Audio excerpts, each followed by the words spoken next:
इस रक्षाबंधन की क्या आवश्यकता है, क्यों इसको हम मना रहे हैं। आत्माओं, इस ज्ञान से परिचित होने के बाद हमारी आंखें खुल जाती हैं। हमारा रक्षक कहते हैं, जो रक्षक है उसको हम भूल चुके हैं।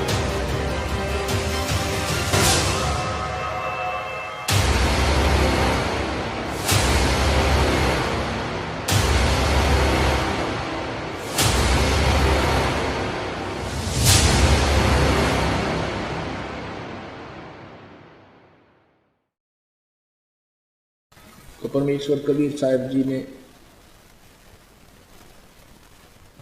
फिर आप जी को संदेश दिया है कि पूरे गुरु की शरण में आने के उपरांत आप जी ने कैसे उसके साथ व्यवहार करना है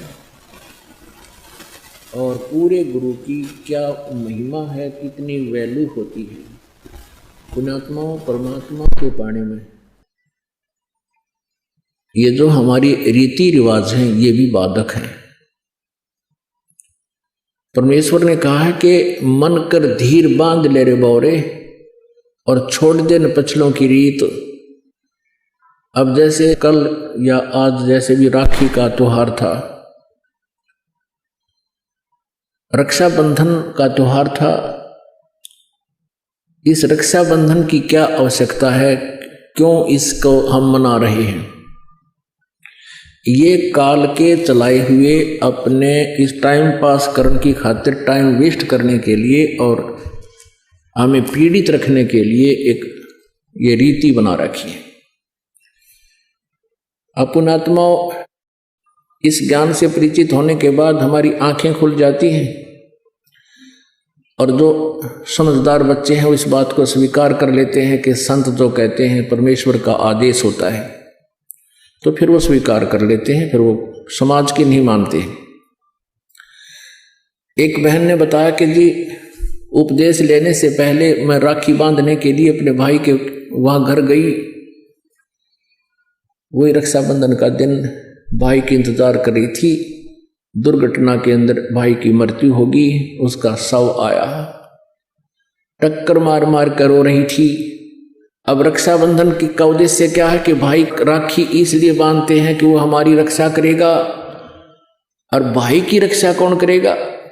हमारा रक्षक कहते हैं, जो रक्षक है उसको हम भूल चुके हैं। हम सब का रक्षक कबीर साहब है। कबीर परमेश्वर पूर्ण ब्रह्म परम अक्षर ब्रह्म। हम सब ने भाई और बहनों ने मिलकर परमेश्वर कबीर जी का रक्षाबंधन बांधना चाहिए, राखी, ताकि भाई और बहन दोनों का रक्षक हो जाए। कबीर साहब को रक्षाबंधन कैसे बंधेगा? हम उसकी शरण में आ जाएंगे और जो जाकी शरणा बसे ताको ताकी लाज, जल सो ही मछली चढ़ जा बह जाते गजराज। हमने अपने परमात्मा को राखी बांधनी चाहिए। और दूसरा एक और दुख पैदा करती है ये रक्षाबंधन का दिन, जिन बहनों का भाई नहीं, अब वो रोती हैं पिछले कमरों में बैठ कर अकेली, आए हमारा भाई को नहीं, हम किसके राखी बांधेंगे? कोई चाचा के, कोई ताऊ के, कोई मामा के भाइयों की मुंह की तरफ ताकेंगे हैं। और फिर वो न सोचेंगे या पैसे लेने की मारी यहाँ आ जाती है, चाहे ना कहें पर अंदर में जरूर अवश्य होगा, ऐसा होगा। और हमने ऐसा ना करना है। हमने अपने ऊपर कर्जा नहीं चढ़ाना किसी का। तो इसलिए हमने रक्षाबंधन का त्योहार कैसे मनाना है? परमात्मा का नाम ले लेना है। और फिर ये 10वां दिन यहाँ त्योहार होता है, सत्संग होता है, इसमें आकर के हमने इस परमात्मा के ज्ञान को सुनना है।